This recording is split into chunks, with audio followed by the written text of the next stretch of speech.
Coming up next on the Giants Chronicles podcast, we give you a live reaction to Joe Schoen's press conference. Coming up next.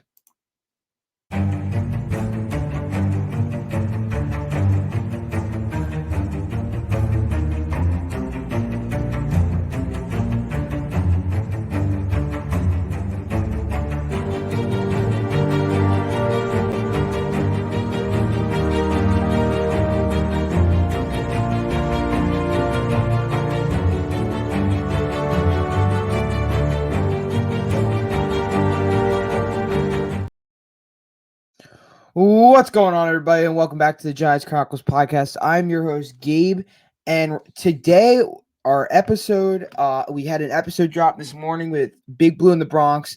It was a great episode. I appreciate all the new subscribers who are here from watching that video. And today we're breaking down Joe Schoen's press conference that happened today. So I kind of forgot about this press conference. I didn't really remember until someone posted about it on Twitter. So obviously, I didn't expect to make a video about it, but I'm kind of giving you guys a new video reacting to his press conference. Obviously the general manager doesn't speak much to the media, and when he does, obviously he talks about a lot of things that go on in the building, stuff that he's going to do in the draft, and this was his pre-draft presser. So I kind of just want to diagnose, each step of the interview and the press conference, kind of give you my thoughts on everything Joe Schoen said today. Obviously, he had some important things, so let's get started.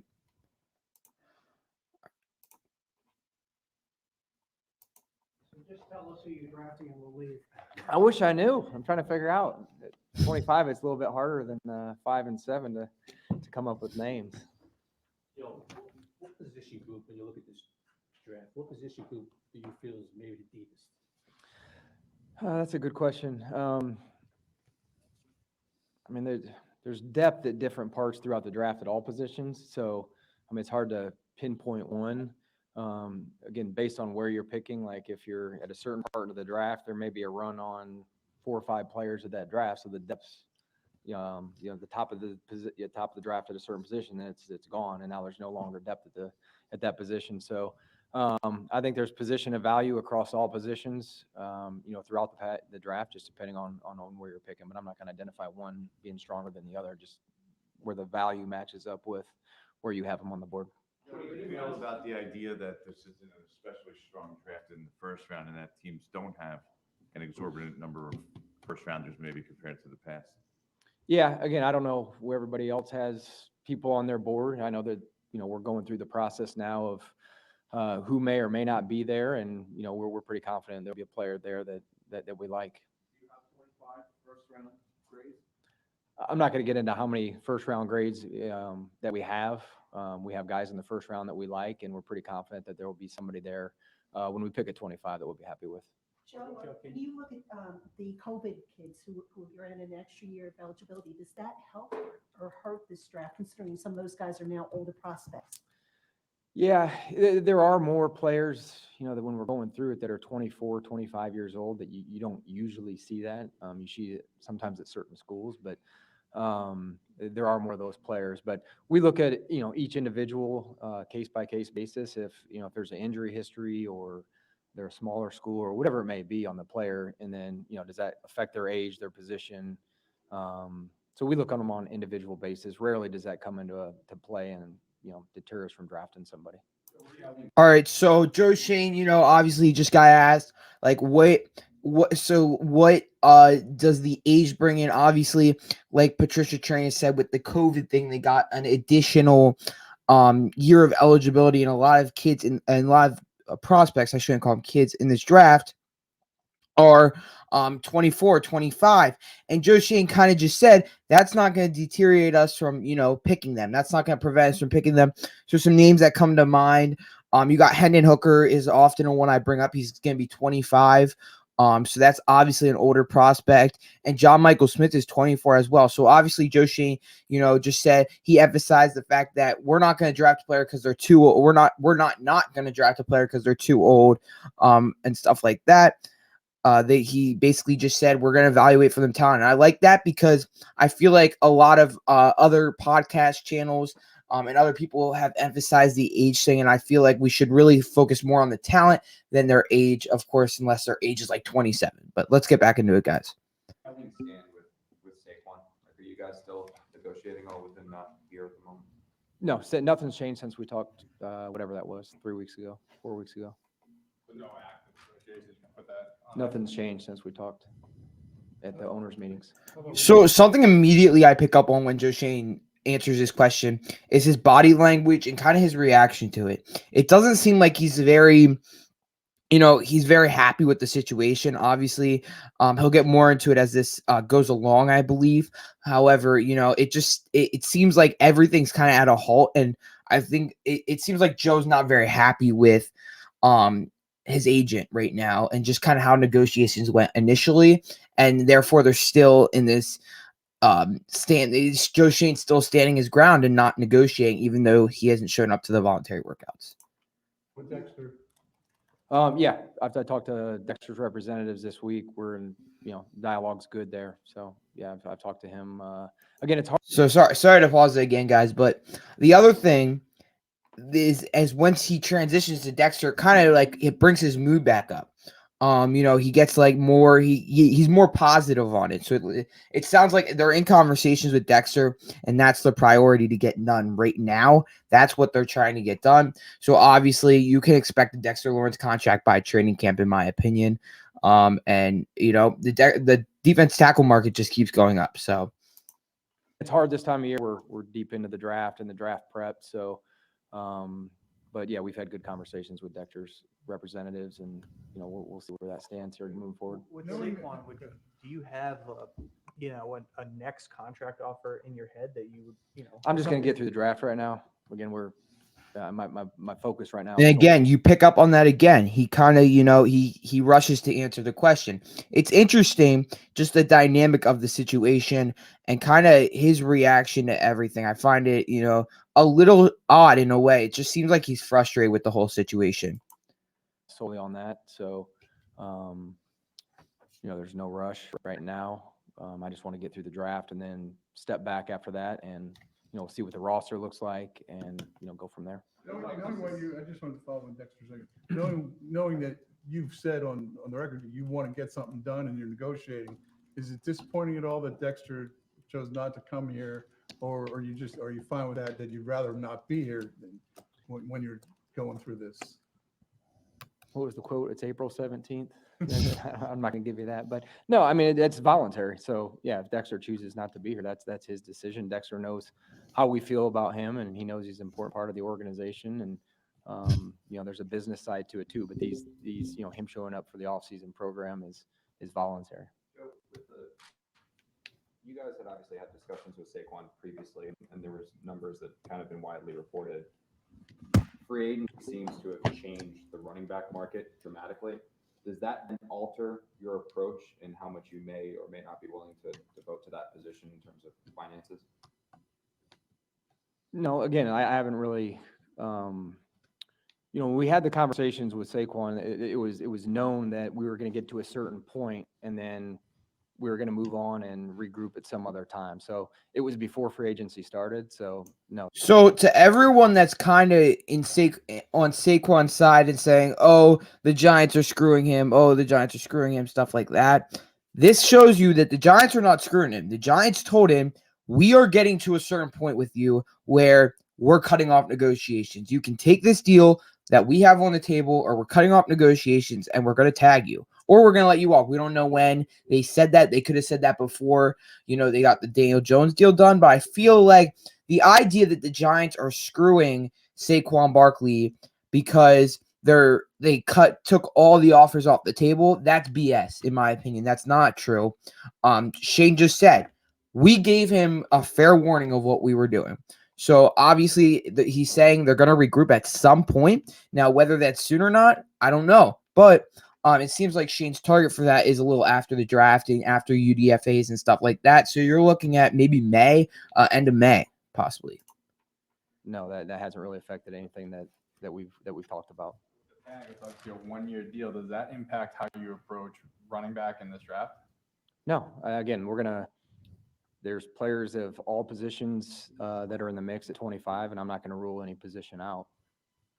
Joe, you have a pretty young team as it is. Can you realistically add 10 more, at least, rookies to your roster? Or would you like to, I don't know, package some of those to move up so you have less than 10 picks, or trade a pick for a veteran player rather than have 10 more young guys on an already young roster? Yeah, that's a good question, and we'll see how the draft plays out. I mean, right now we have 10, so as we're going through it, if there's somebody we want to move up for, we have some extra draft capital to do that.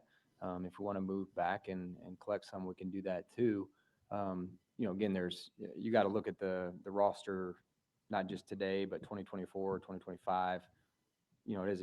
Who's coming up. Again, financially, there's some players that are making a pretty good chunk of money on our team, and some contracts on the horizon potentially. So, those young cost-controlled players for 4 years that can be contributors, whether it's a role on offense or defense, 4 core special teams guys. So, I think it's important to continue to build depth and competition, and that's what we'll try to do with those picks. So here's Shane's just, this is a very generic answer. I know Jordan Ronan put out something like, oh, the Giants are trading up. The Giants are going to trade up. I wouldn't say that's really what that answer was. Obviously, that's the answer Jordan Ronald's referring to, but in my opinion, that's not really what Shane was saying there. What Shane was kind of saying is a very generic GM answer, which is, yeah, we might trade up, we might trade down, we might move around, which any team would say that pre-draft. I mean, we're not in the draft yet, so don't take that for more than it is. Obviously, it's the season where you take little stuff like that and turn it into some big breaking news segment. But really, I wouldn't focus on that too much. I think just what Shane is saying there is we could possibly be trading up, possibly trading down, which is always an option in the draft. That also include trading for like a pick for a veteran guy like you did with Waller. Is that something you're still open to? Yeah, we'll always pursue any type of opportunity to better the roster, whether it's trade, draft, late round, college free agency, whatever it is. Definitely. Joe, how important is it when you look at the roster and the guys you might draft, when you look at roster duplication, where you say, well, for example, we have a smaller slot receiver, we don't need to get another one. We have, this kind of a slot cornerback, we don't need to get another one, or do you just say, no, we're going to just get the guys in and we'll figure it out? There's a little bit of that on offense. I think Dave's, that's one of his strengths, him and Mike Kafka, taking, the pieces that you have and then trying to accentuate what they do best. But we've had really good dialogue with the coaches this week, still doing it. We did it all morning. Certain players and just going through what their role and utilization will be on the roster, first down, second down, third, what's their fourth down value. So if there's any discrepancies or, question from our part on what their role will be, we try to clear the air now on that. So, come draft day, we've had all these conversations, and if there's a certain value, how they'll be utilized. So, they come in different size, shapes, speeds, but we're going through all. So here, obviously the reporter was trying to ask a question to kind of emphasize the wide receiver slot heavy draft it is this year, which it is a very heavy slot wide receiver draft. And the Giants already have a lot of them. Shane gave you another generic answer, but I think he added a little more to it by just kind of emphasizing that, listen, we're having those conversations right now. So when it comes draft night, whoever they draft, don't worry about a scheme fit or something like that. They already are having these conversations. That's something I want to emphasize is like when the Giants draft a player, they know what they're going to do with that player, especially on night 1 and night 2, maybe not on night 3, but on night 1, night 2, they have an idea of what they're going to do with that player, or not night 3, day 3, but they have an idea of what they're going to do with that player. So please do not just like freak out about it. But let's continue Through all those conversations right now. As far as like, obviously not, thirsty to get a left tackle, what I mean? But, as far as like receivers and things like that, there's a big group of them. Do you look at all shapes and sizes and say, because you have a head coach who is known to be able to move those guys in and out. So is that somewhere where you say, look, we'll just bring them all in and he'll figure it out?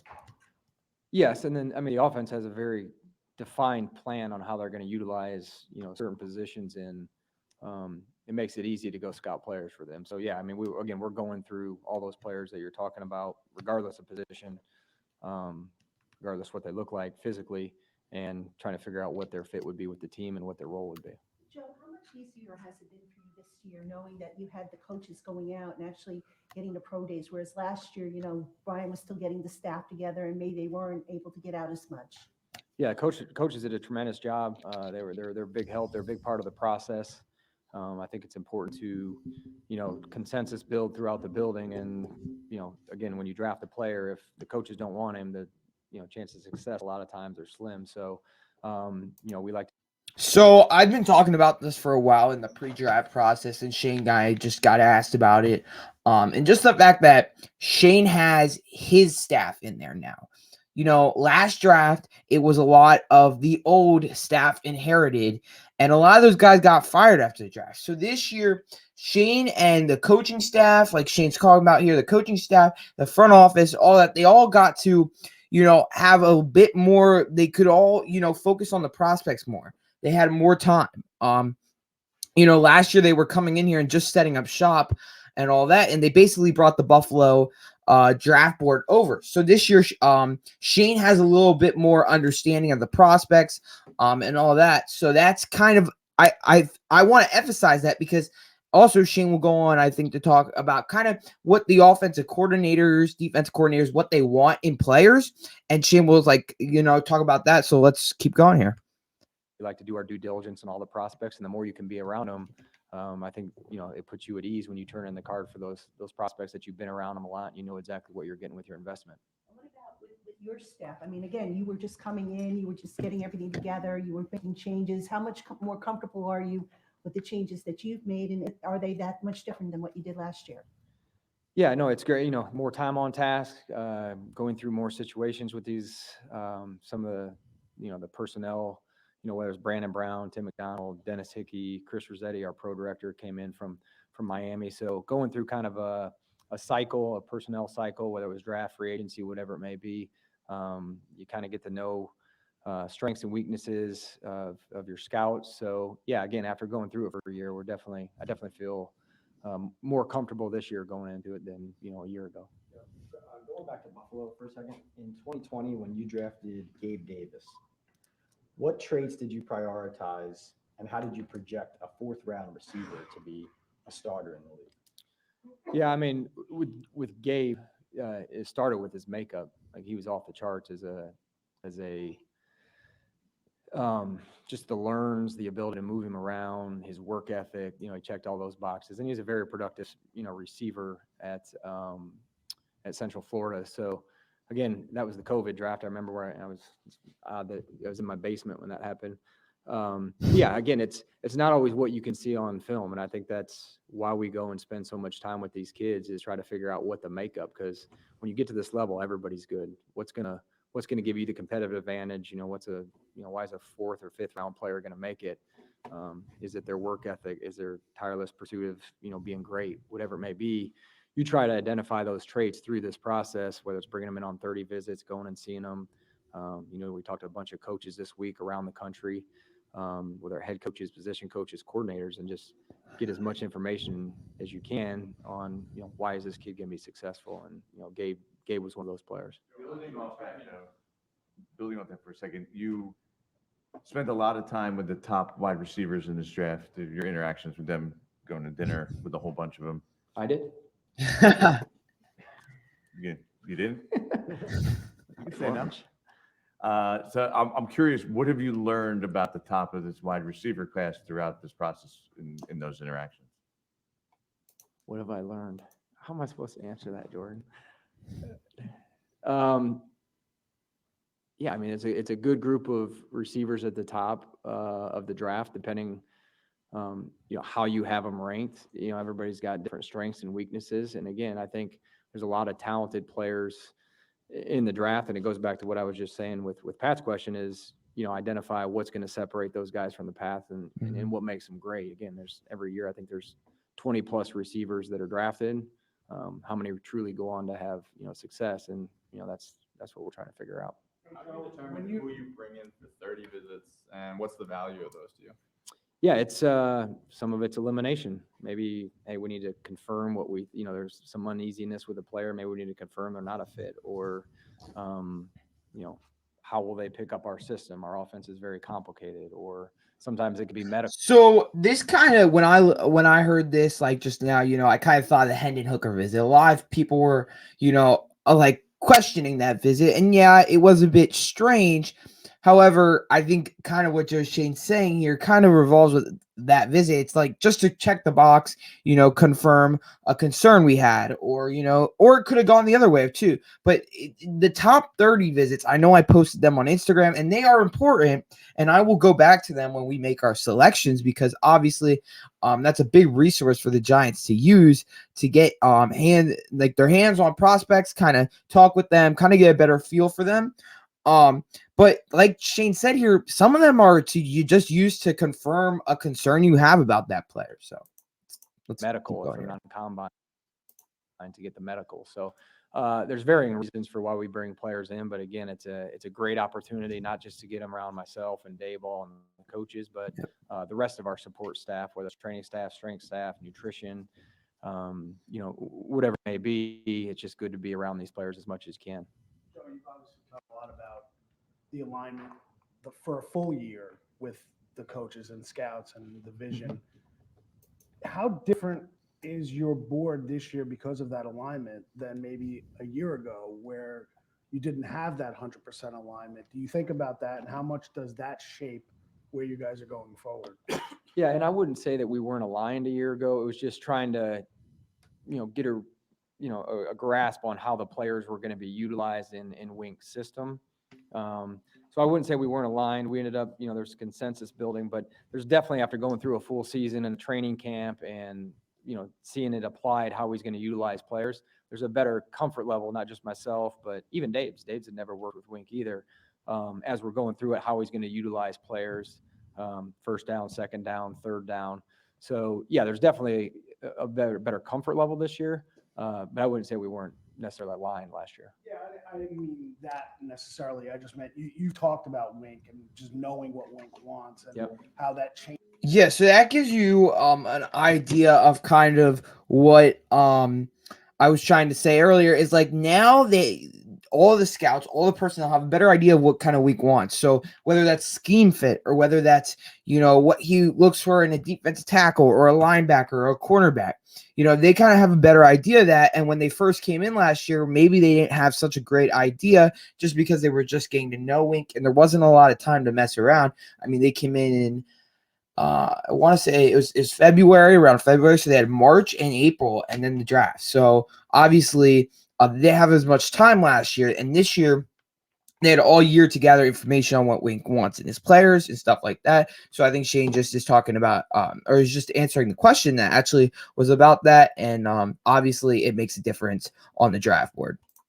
Changes maybe the way you scout players. Yeah. You go and you'll see. Absolutely. So for you as a scout at heart, how does that change what you're looking for? I mean, you may look at a certain guy because he's a fit for what you want rather than what you may think overall. Right? Yeah, we've had to retrain a little bit how we look at different positions, or the value we put on them based off Wink's system. And I think that's what's most important, is what's the value for the Giants and how do we see them and how they're going to be utilized, which we're still having those conversations. So yeah, we definitely had to retrain how we think about some things at different positions and what the value of those traits are that we covet and where those align in the draft. But definitely feel better going into it this year in terms of what exactly he's looking for. Joe, during this process, have you spoken directly with Saquon so that he knows? Nothing's changed since we talked at the owners' meetings. I mean, I haven't. There's nothing. And once again, it's like that topic gets shot down so fast and so like as if Joe Schoen is, inconvenienced by it, or it's just something he doesn't want to talk about, which in my eyes is a little strange. He immediately shoots it down as if it's like the worst thing ever. So obviously something to just, look back on in the future, kind of to give you an idea of really like what the situation doesn't sound great to me right now with Saquon Barkley. So nothing new. I haven't talked to him. Joe, when you drafted the back of the draft, the way you are this time, how do you define what is a successful draft pick? And when, for anybody, 5 years from now, when you look at a player, how would you define success? Yeah, we like to look at the play time over 3 years. Usually it's over 3 years what their play time is, the contribution. Whether they develop into a starter, that's obviously a hit. If they turn into a good starter, that's good. That's what you strive for. But there's also role players. There's really good special teams players, that you value. So again, it's their role, it's their fit on the team, their contribution over that 4-year period. But usually after 3 years, if they're a contributor or not, and there's going to be different types of contributions. Joe, quick follow-up to Art's question. You mentioned kind of changing the way you view positions. What positions for you personally, I guess, have you changed your outlook the most on, kind of the way you evaluate? Yeah, it's the front seven. It's just a different defense than I've been in. So it's really the front seven. Is there danger to that? I mean, you're building the team for the next 3, 4. So something that I kind of like thought about when I heard this is you kind of look at the front seven is what he's referring to as your 4 defensive linemen, your 4 linebacker, or your 3 linebackers, which is your front seven. Yeah, obviously that's interesting to me because, that means Wink has something he likes about his defense. I think it more revolves with the linebackers than the defensive linemen, that the fact that the linebackers, Wink likes fast downhill linebackers. And something I feel about last year's draft that we can kind of go back to is when we drafted Micah McFadden. It just seemed like he didn't fit with that caption or that description. And obviously, Joe Schoen maybe was reflecting on that and he agrees. I don't know. But that was something that strikes me, and obviously that gives Shane the ability to go out this year and kind of understand better what Wink wants, and maybe obviously defensive line is a position of need depth wise, depth wise is a position of need. So obviously Shane can understand maybe what Wink wants as a future starter. 5, 6, 7 years, Winks may not be here. He almost went this offseason. Is there a danger to drafting for a coach? Yeah, it's actually something that Coach Parcells told me a long time ago. He's like, coaches come and go. You need to draft good football players. So yeah, you don't want to get too pigeonholed into scheme specific, because then you're right. Like if Wink gets a head job a year from now and you bring somebody else in that runs a totally different defense, you have a scheme specific player. So part of our job is to balance that. Like, is this guy, again, at value, like he's only going to fit this one scheme. And yeah, and Wink's got a really good chance to get a head coaching job if he moves on and we change things up. Then yeah, you definitely have to balance that and be aware of that. Joe, you obviously have your starting quarterback locked up, but are you somebody who'd like to have something I'm also going to say on that is if Wink does move on, I do believe we will promote maybe one of our assistants that will run the same scheme, just so there's still continuity there and familiarity with the system. Just something that's my opinion on the situation if Wink moves on. It is a good point, however, because Shane did seem like he was emphasizing the scheme fit a little too much. But at the same time, I'm sure he's an NFL GM. He's smart. He's going to realize, like you just said, yeah, we realize that Wink could be departing and to a head coaching job in the future. So he still has to account for that as well. And I believe he is probably a young developmental quarterback on the team.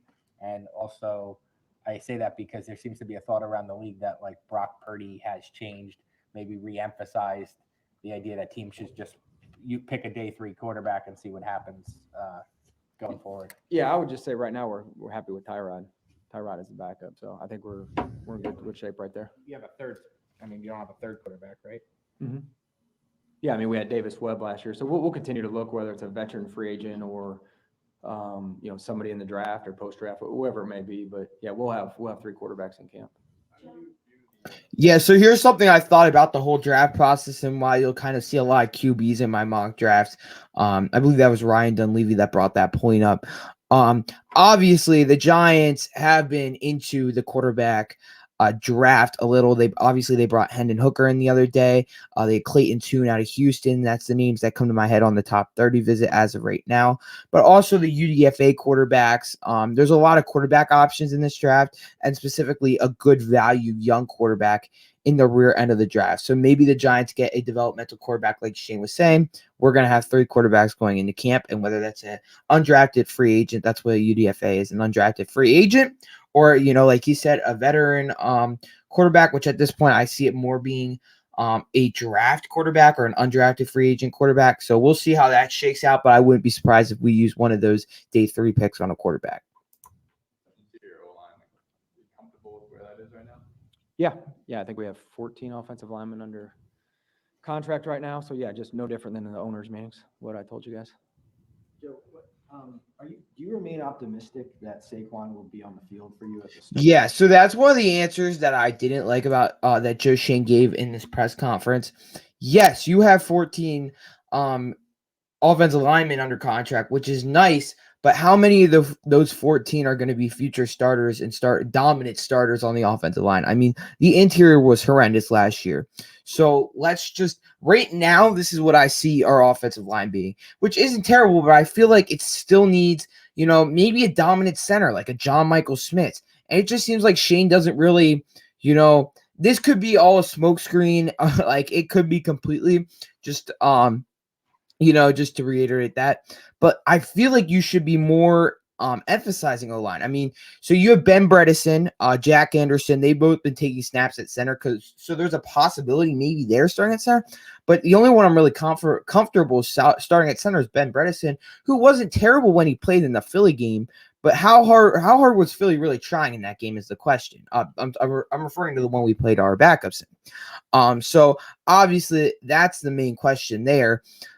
So it was just a strange answer to me. A lot of the offensive linemen they have under contract just aren't starting. I mean, you have, I'm trying to think of the Devery Hamilton, Josh Azudu, Ben Bredesen, Shane Lemieux, who's been injured most of the year, Matt Parrott, who doesn't look like he's going to be anything completely special, maybe a rotational right tackle. So there's just to me, I feel like offensive line should be a bigger need, and maybe it is to the Giants and they just don't want to say it. I don't know, but we'll see in a week when it comes drafting. The start of this season, and from the outside looking in, it doesn't seem like there's an obvious resolution based on where the two sides have been so far. Yeah, you have to ask him. I'm not sure. I don't know what his plan is. I haven't talked to him in probably 3 weeks. He still wants to be on this team. I haven't talked to him. Joe, from your experience before you got here, obviously we talked to you a lot about Buffalo, but you were on the road a lot there scouting prospects. And I know when you go to pro days and campus visits and stuff, you're not just looking at guys who are in that current draft. I'm curious now in this process, are there guys, do you go back to your notes from 2 years ago where guys may have stood out to you when you were on campus, someone may have said something to you, and has that factored into your evaluation of guys that are now available to be drafted? Yeah, for sure. Yeah, there's a lot of, I actually went through some of my books. There's some guys that are in this draft that I know I wrote in Buffalo. I meant to call Brandon and get some of those. Here we I go, can't Buffalo find again, them. guys. Here we go. So yeah, there's definitely, I was on the road a lot more. You probably see 50 schools a year when I was in Buffalo. So when players do go back to school, that are now in this draft, it is helpful because you have a previous exposure to the player. If I wasn't able to get out and see him this year. So there were some definite benefits to the amount of work that I was able to do in Buffalo. It's still paying off. Joe, on Dexter, when a position's market keeps resetting in an off season, how do you balance as a GM, between not letting that dictate what you pay, but also trying to properly pay the player? Yeah, and I think we have a formula that we have in place in terms of coming up with value with, of players based on various factors. So, we stay true to that. We're coming up with value, whether it's free agency, contract extensions, whatever it may be. We have a formula that we like to stick to. That's one thing I like about Shane is he knows what he's doing, guys. He has a contract number that he's set on, and that's his max. So obviously Shane has a number in his head. He's not going to reach on a guy. And that's kind of why I feel confident with every pick he makes, every contract he gives out. Same thing with the Daniel Jones contract. A lot of people said he got overpaid, whatever. Shane obviously had that number in his head. That's kind of the range he was thinking of going. So honestly, don't when the Dexter Lawrence contract numbers come out, don't freak out. Shane, he knows what he's getting. He knows what he's paying for. So obviously, do not worry about that. Yeah, same deal. Anytime you're you're paying a player, whether it's outside the building or inside the building, we come up with a value, what we think is fair, and you create a case on why you see the value where it is. And, again, it takes two to get a deal done. Is Bijan Robinson by far the best back in this class? And how do you feel about running backs in the first round? Has always become a big issue, obviously. Yeah, I think there's several good backs in the draft. And again, if it's a good player and a team decides to take them and they have success for their system, then I don't think you can go wrong with taking a good football player. So, again, I don't want to pigeonhole myself into saying I would never take a certain position in the first round. So yeah, it's a good running back class. It's got some depth to it, and Bijan's a good player. Joe, when you're constructing your roster, how much of your decision-making is impacted not just by your own system, but combating what division rivals or contenders do well? Yeah, I think you always have to look at that because that's the ultimate goal, is to win the division. So when you're building your team, you obviously want to get the coaches, what they want in order to run their schemes and execute their schemes at a high level. But you also have to look at the division. If there's, I reflect on when I was in Miami and they had, Gronk all those years. You're looking for some sort of linebacker that could match up and cover Gronk, and it was just impossible to find somebody that could do that. So if there are players or schemes or whatever it may be throughout the division, you're always looking at that and studying it and seeing how you can maybe counter one of their strengths. So something that stands out to me here is obviously the NFC East has a lot of dominant receivers. You have CeeDee Lamb, Brandon Cooks in Dallas. You have Jahan Dotson, Terry McLaurin in Washington. You have A.J. Brown, Devontae Smith with the Eagles. So maybe this is kind of a hint that the Giants could possibly go corner to just take care of those guys with a cornerback duo of a Adoree and a rookie. So obviously that's something I picked up on here. So maybe that just is a little hint, dropping a little hint that we could be drafting a corner in the first round, which I think is a possibility. In the immediate name that comes to my head is Devontae Banks out of Maryland. So let's keep going. Almost done. We got a couple more minutes, guys. One of your traits is that you're able to separate emotion from team building, or when you have a player who has been a good Giant, but maybe financially or when team building and resources doesn't really make sense to build. I mean, do you find you're good at separating those two things? And if so, where'd you kind of learn that trait? Yeah, no, not really. No, it's tough. Again, these guys, they're round, they work hard. We had a heck. Again, this question is obviously referring to Saquon Barkley. A lot of the times when you hear about Saquon Barkley, you hear that, he's, a giant. He is the definition of a giant, or he's been a giant, everything a giant embodies and stuff like that, which that's true. And Joe Schoen's going to go on to talk about here, but we'll just see what his answer is on this. And obviously there is, when you're around them all season long, it's kind of like you get that connection. Then it comes to the negotiating period, which is pretty hard for a GM to go through, especially when you develop like relationships like Joe Schoen does with his players and Brian Dable do with their players. Of a season last year, and you become close to them, and it's hard, but you have to separate it. I'm not going to say I'm good at it because there's a human element on both sides for them and myself, but there is a business side to it. And yeah, again, in a perfect world, there's no salary cap and you can make everybody happy and pay everybody. But that's something I haven't been through before. Last year, we didn't really, we didn't extend anybody from our roster. It was signing some people from outside the building. So after going through a season with the players and then, this next step of the process, whether it's extending or players leaving the organization, yeah, the human element, I mean, that part stinks because you do like all these guys and, they put in a lot of work for you and, again, starting this time last year. So it's tough to separate the business and the human element. Just the way Dabes and I, are around the building and getting to know the players. Maybe we do that more than most. But you do become attached, I mean, for sure. You traded back a few times last year. We haven't seen you trade up. Just curious, like, what your philosophy on that is. I mean, would you be hesitant to dip into the next year's draft class to, pick on the future? Yeah, Dan, I'd be open to any of that. Yeah, I'm never going to rule it out if it's the right player and the value aligns. So again, like this is a GM answer. Like this is any GM would answer this question like this. In a draft, you never know if you're going to move up or you move down, whatever. So obviously, all things are going to be in play when it comes to draft night, and that's what Joe Schoen's going to say here. I'd move up. If it was a, future pick, I would do that too. Last year, just where we were financially, we needed as many depth pieces as we can. So moving back a couple times last year just made sense. It got us, some more bodies that, ended up contributing for us. So that was a little bit of the thought process that went into that.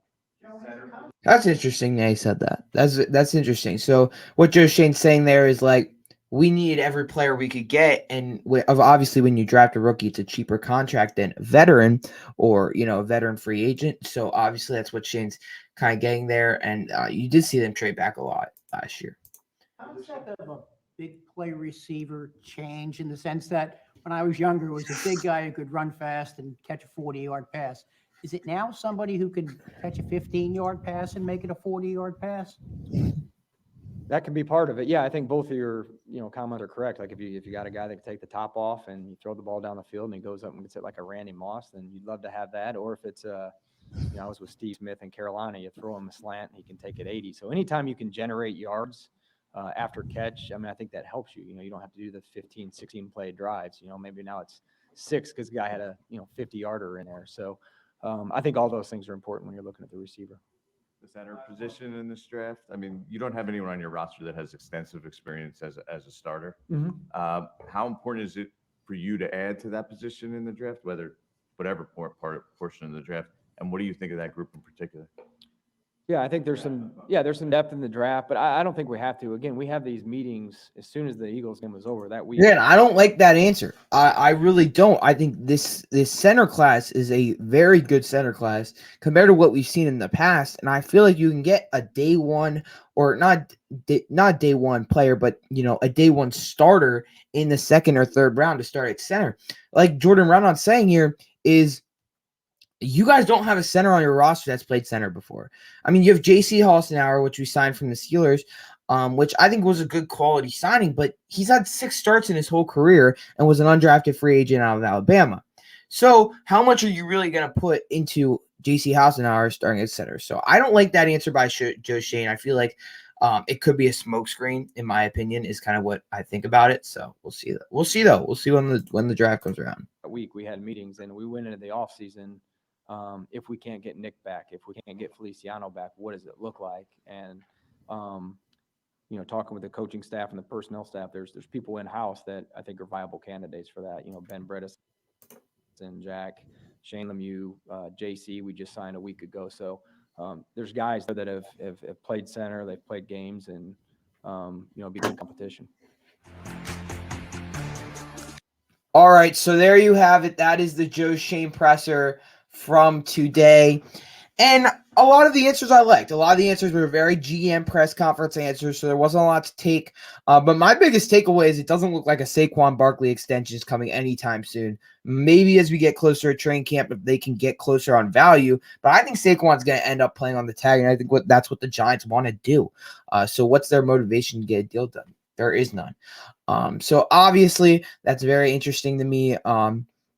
It just seemed like the mood changed in Joe Schoen, how he talked when he talked about Saquon Barkley. And I thought that was very strange because before we went into this negotiation period at the end of the season, Saquon was one of their favorite players. You always saw photos of Saquon, messing with Dable and messing with Shane. And it was a very good relationship. And I'm interested to see what is that relationship going to be this year around, just because now he's on the tag. Now he's upset. So that'll be very interesting to see. Obviously, we didn't get a lot out of that. I just didn't like the center answer. The center answer, I don't like that. That is not, to me, it doesn't make a lot of sense. You have Jack Anderson, again, who was a 7th round pick in Buffalo. Then he went to the Eagles, and now he's with us. Hasn't had a lot of starting experience at center. I think he played a couple games with the Eagles, maybe at center, but hasn't had a lot of experience there. And you're going to tell me you're going to plug him in there. Ben Bredesen. I think Ben Bredesen's a better guard than a center. I think he's a better left guard than, Josh Azudu, who I know you want to put there. As you drafted him with a 3rd round pick last year, but I just think Ben Bredesen's a better guard overall over Josh Azudu. And then Shane Lemieux? Shane Lemieux hasn't been able to stay healthy his whole career. When has Shane Lemieux played one game at center? Never. Maybe in the preseason this past year, maybe then. He did a little in training camp. I just didn't like that answer by Joe Schoen. I think it's very premature. And if he goes with the center in the draft, you can bet that media is going to be asking him, because he's just said he's now on record just saying that, oh, we're not drafting a center. So, or we like the centers on our. So really, I didn't like that answer by Joe Schoen. I thought that was very, just not a great answer by Joe Schoen. However, if you like this video, please share with your friends, like the video, comment, subscribe if you're new.